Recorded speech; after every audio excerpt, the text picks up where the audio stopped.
You might be thinking, pork and beans? What's more American than that? And what does it have to do with Spain? Well, in fact, it's almost considered a national dish here when paired with the classic Spanish mayonnaise, alioli.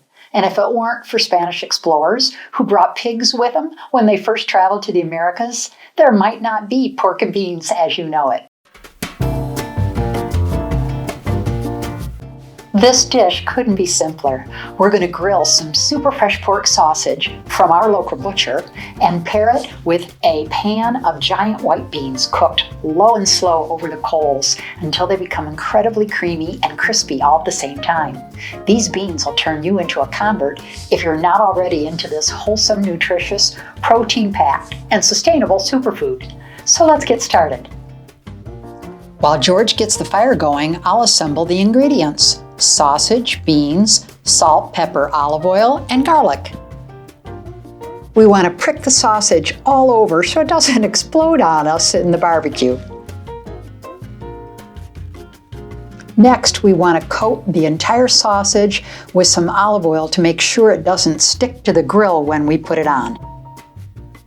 As soon as I hand off the sausage to the grill master George, he's going to manage that part while I go back in the kitchen and work on the beans.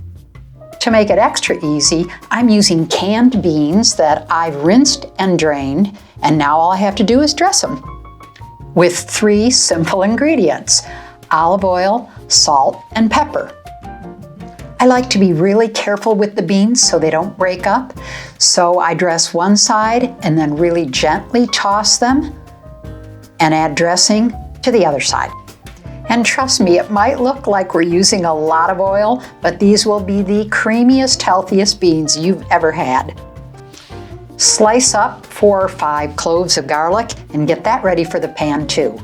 Looks like George is making great progress on the sausage, so he's flipped it over and he's going to keep his eye on it to make sure it cooks perfectly while he slides the cast iron pan into position for the beans. I'm adding the garlic with some olive oil and letting that cook until it's nice and fragrant before we add the beans, and spread them out in a nice even layer in the pan. Now add enough vegetable stock or water to cover the beans and let that cook away.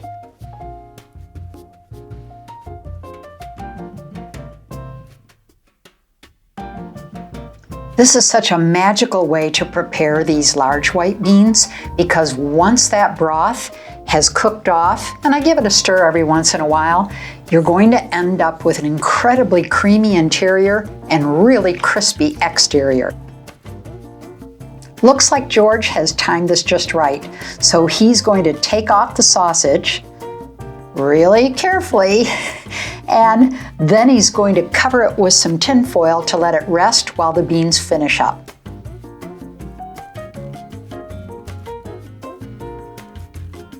Cut up the sausages, bring out the beans, look at that crispy texture on them, and finish off the table with a bowl of alioli and a bunch of tangy side dishes. Now click on this playlist for a bunch of other healthy Mediterranean dishes.